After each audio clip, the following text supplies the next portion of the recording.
Cindy, move.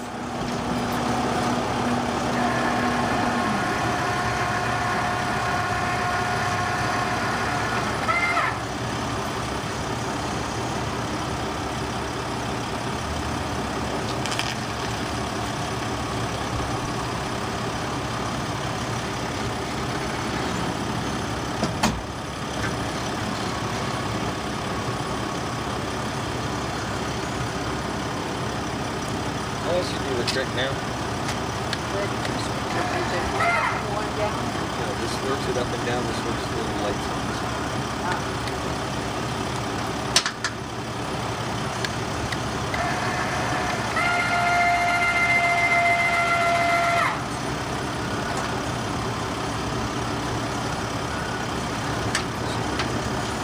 Look forward a little bit.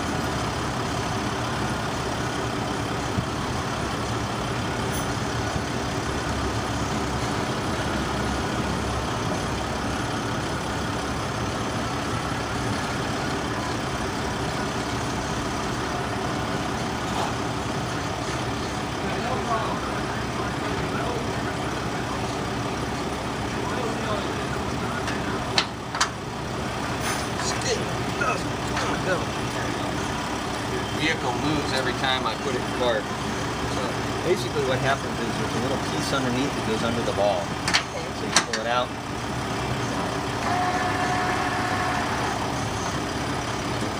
You have to have the ball forward in the hitch.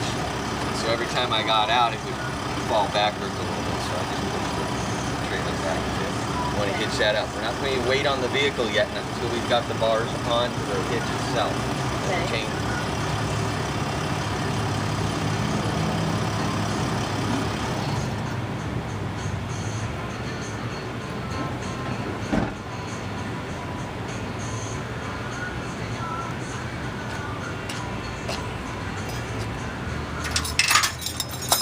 Alright, so you've got these bars.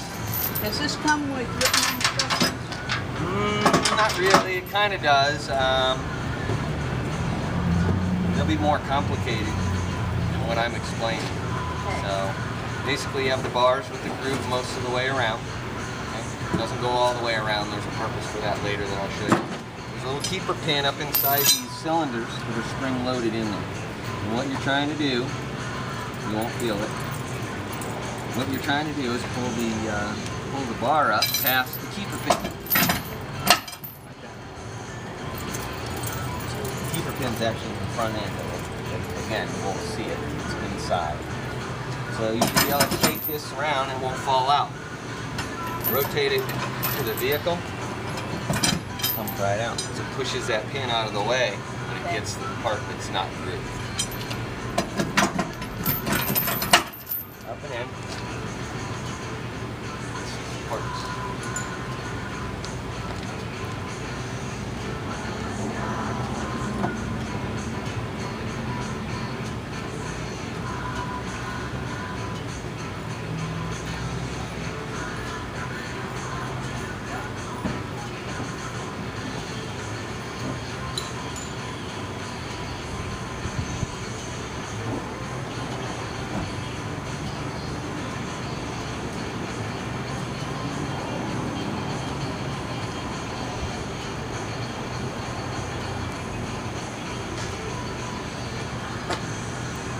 Just a little bit higher than my van.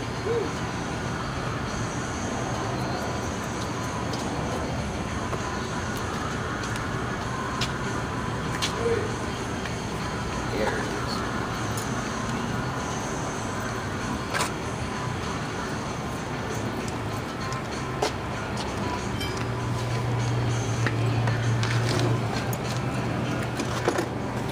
So you got the handy dandy piece of pipe here. This helps you pull this bracket down. This clip comes out of the way. Pull the pipe down until it points at the ground.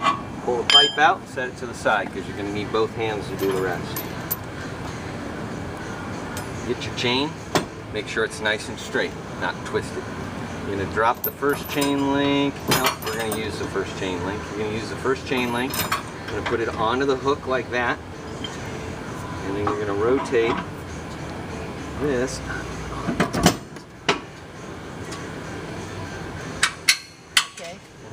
clip in. Make sure you hold onto the bar until the clip's in, because we've got pressure on the trailer, or on the bars right now. Same with the other side. Clip out. Take the bar, pull it down, set it to the side.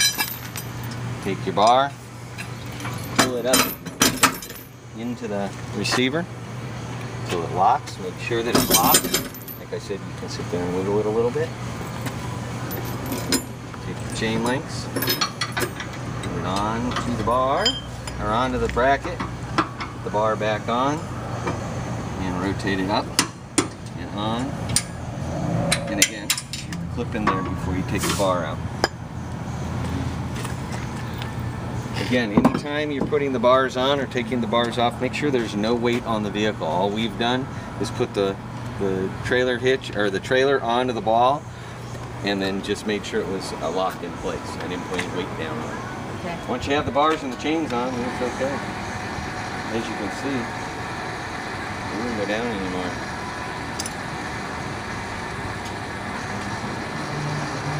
So we've taken and transferred a lot of that weight to the front of your vehicle. So while that's coming up, we can take the chains. I like to come in from underneath and snap this way. That way you've got your thumb out of the way when you're taking them on and off. If you do it the other way around, your fingers get in the way. Okay? Same with the other side.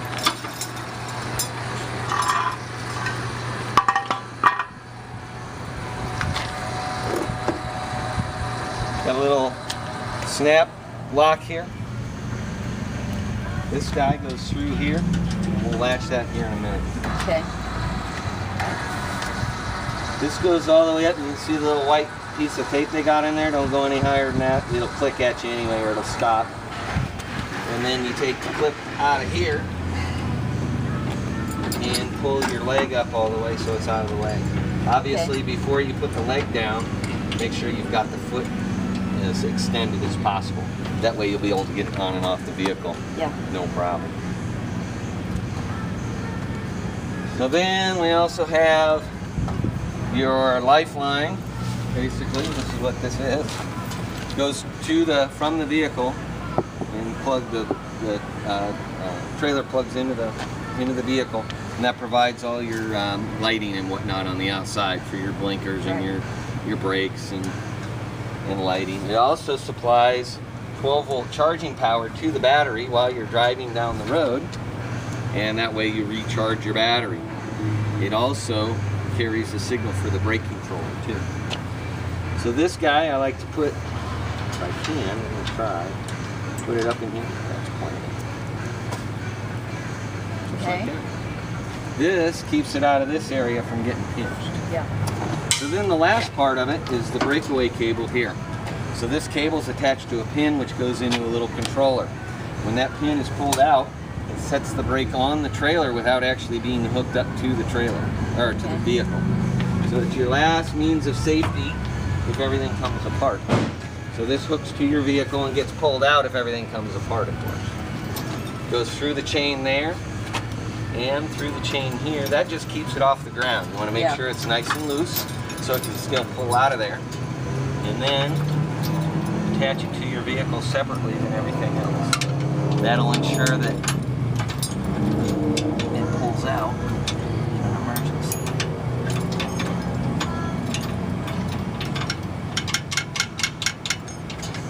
Just like that. Okay. That's how it looks when you're all done, as far as that's concerned. Then you've got the sway control. Basically loosen it up.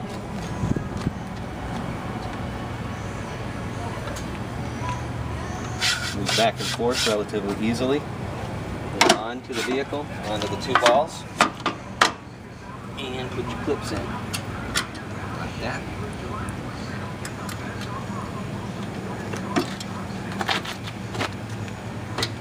Like that. Okay. And then, what this does, is you can see if the trailer was trying to move back and forth like this without the truck moving, taking a turn or something like that, what this does is it keeps the trailer from doing this. It basically, this pivot point, it stiffens that up. So it's snug for now. If you actually get sway, which is difficult in these trailers only because of where the axle is placed, most of your weight is forward of the axle, and sway comes from unbalanced load, meaning almost all your weight is towards the back, and so then the trailer wants to do this. Okay? Okay. Keep most of your weight to the front, you'll be fine. Actually, if you load it normally, you'll be fine. You will get occasional truck traffic that passes you or heavy winds. It's a good idea to have that on there. That way you don't get pushed around, it doesn't start to sway. I can't tell you what the exact setting is on that. You're going to have to kind of play with it a little bit. It's based on the weight of the trailer, what you have in there. No, on the sway control. Oh, okay. And by setting, you just mean how far you... How tight you put that little... Yep. Now I only got about 3 turns and it's just barely snug. I don't have a lot of sway on that, or sway control on that, which is okay for now. If you do get to a point, now sway, just so you know, as you're going down the road, a truck passes you, the truck, or the trailer wiggles a little bit, but straightens back out, that's not sway. Okay. Sway will start slow and gradually get worse and worse until it gets to a point where you can't control it anymore. Obviously, you don't want to get it to that point. Right. Pull over to the side of the road and give that another quarter turn and then try again.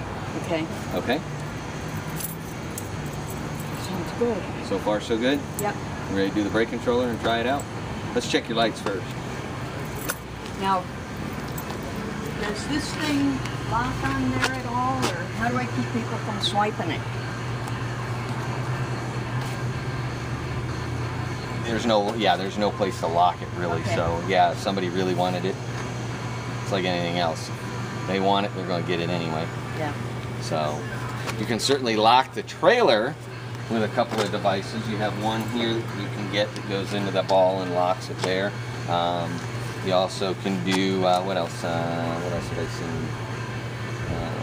Just the hitch locks mostly. Okay, I'll check on those. All right.